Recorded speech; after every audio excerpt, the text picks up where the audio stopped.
In a recent interview covered by Megadeth bassist James LoMenzo shared a candid and thoughtful perspective on one of heavy metal's most respected figures, Cliff Burton. The discussion centered on Burton's distinctive bass tone and playing approach, which LoMenzo described as way too distorted and a little looser for Megadeth's musical identity. His comments were not framed as criticism, but rather as an honest reflection on how different bands require different sonic philosophies. The main news event stems from LoMenzo, explaining why Burton's style, while revolutionary and beloved among Metallica fans, would not have aligned with Megadeth's more tightly controlled and precision-driven sound. The conversation revisits long-standing contrasts between two of thrash metal's defining bands, Metallica and Megadeth. LoMenzo, who has played bass for Megadeth during multiple periods of the band's history, discussed how bass tone and technique must serve the structure of the songs. He pointed out that Burton's bass tone carried significant distortion and a freer rhythmic feel. That approach worked powerfully within Metallica's arrangements during the 1980s. However, according to LoMenzo, Megadeth's compositions demand a more precise and tightly locked-in bass performance, closely aligned with the guitar riffs and drum patterns. The context of the discussion is important. Cliff Burton, who played on Metallica's first 3 studio albums before his tragic death in 1986, is widely credited with expanding the role of the bass guitar in thrash metal. Rather than simply doubling guitar riffs, Burton used effects, harmonies, and melodic phrasing that often elevated the bass to a lead instrument. His use of distortion and wah pedals gave songs a dramatic and sometimes chaotic edge. LoMenzo's comments were rooted in musical analysis rather than rivalry. He explained that Burton's Sue and was intentionally gritty and somewhat untamed. In contrast, Megadeth's music, especially under the direction of band leader Dave Mustaine, emphasizes razor-sharp timing and highly structured riffing. Mustaine's writing style often includes rapid tempo shifts, intricate picking patterns, and tightly synchronized rhythmic passages. In such a framework, the bass must be extremely precise. LoMenzo suggested that Burton's looser feel might have clashed with that structure.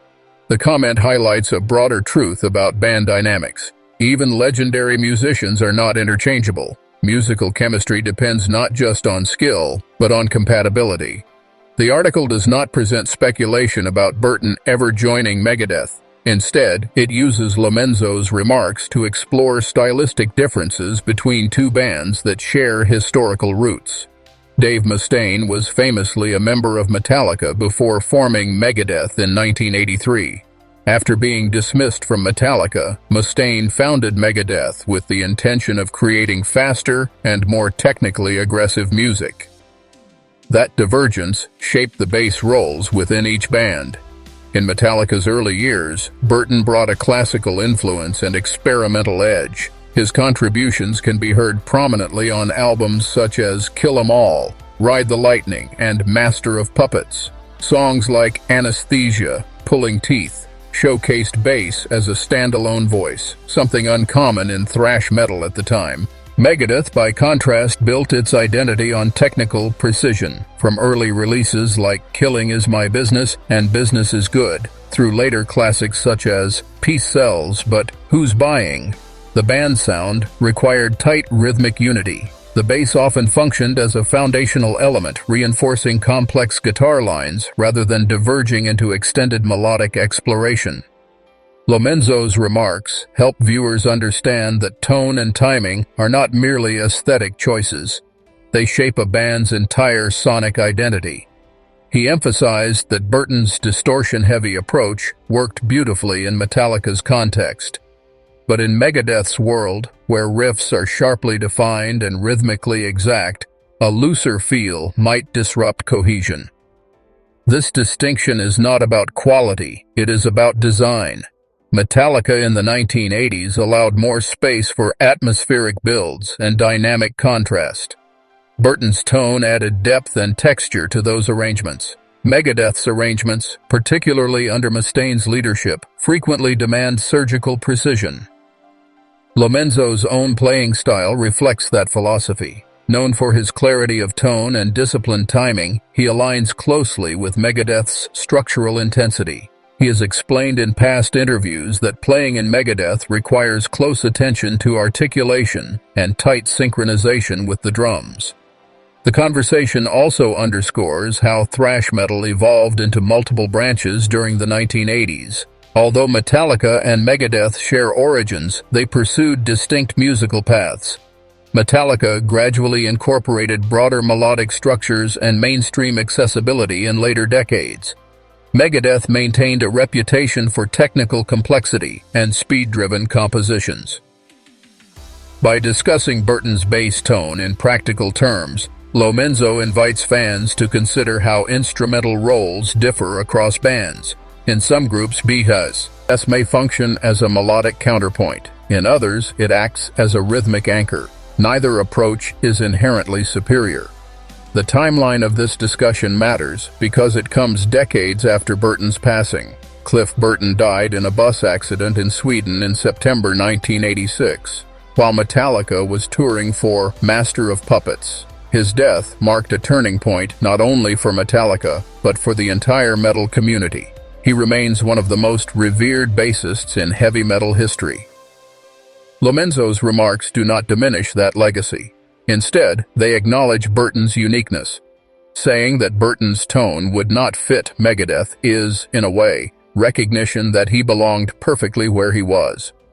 Understanding the broader historical relationship between Metallica and Megadeth adds further context. Dave Mustaine's departure from Metallica in 1983 has often been discussed in interviews and documentaries. After forming Megadeth, Mustaine pursued a sound that pushed technical boundaries. Over time, both bands became members of the so-called Big Four of thrash metal, alongside Slayer and Anthrax. Despite early tensions, members of both bands have spoken in more reflective and respectful tones in recent years. LoMenzo's comments continue that trend of mature analysis rather than rivalry. From a musical perspective, distortion on bass can dramatically change the texture of a song. Burton used distortion not just for aggression, but to create harmonic layers. This approach required space within arrangements. Megadeth's dense riffing might leave less room for such tonal experimentation. LoMenzo explained that Megadeth's music benefits from a more controlled, low-end presence. The bass must cut through clearly without muddying the rapid guitar lines. In that environment, excessive distortion could blur rhythmic clarity. The article ultimately presents a thoughtful comparison rather than controversy. It reminds viewers that musical styles are shaped by intention. Burton's legacy lies in innovation and emotional expression. Megadeth's identity rests on technical precision and structural discipline. After exploring the news story, it becomes important to understand the individuals and bands involved more deeply. Cliff Burton was born in 1962 and joined Metallica in 1982. Before entering the thrash metal scene, he studied music theory and had a background in classical influences. This education informed his approach to composition and harmony. On Ride the Lightning, his input contributed to more complex song structures. On Master of Puppets, his bass lines added melodic weight beneath the guitars. His solo piece, Anesthesia, Pulling Teeth, remains one of the most iconic bass showcases in metal history. Using distortion and wah effects, Burton created a dramatic soundscape that blurred the line between bass and lead guitar. James LoMenzo, on the other hand, has built a career across multiple rock and metal acts. Before joining Megadeth, he performed with artists such as White Lion and Black Label Society. His versatility and technical control made him well-suited for Megadeth's demanding arrangements. He first joined the band in 2006, departed in 2010, and later returned.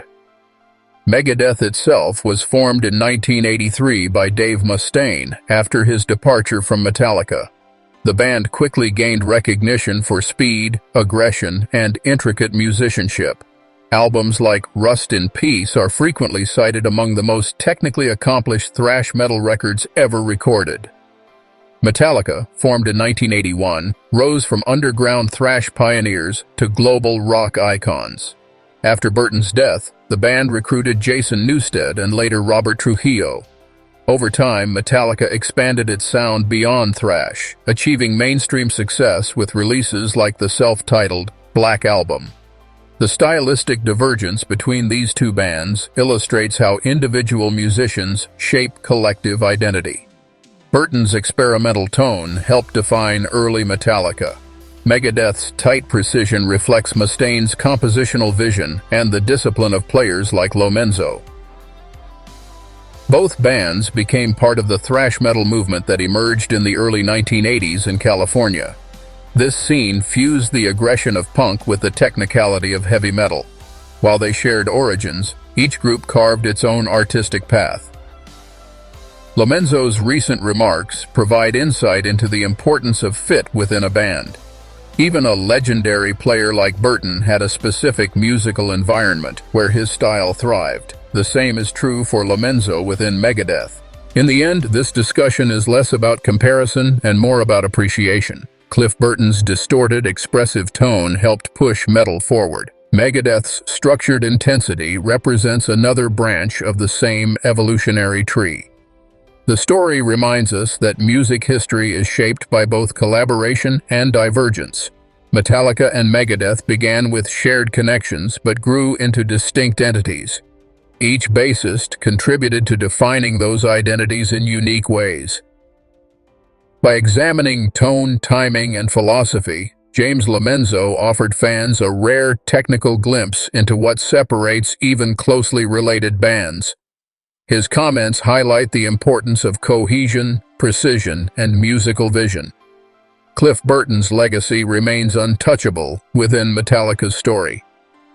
Megadeth's legacy stands firm within its own tradition of technical thrash mastery.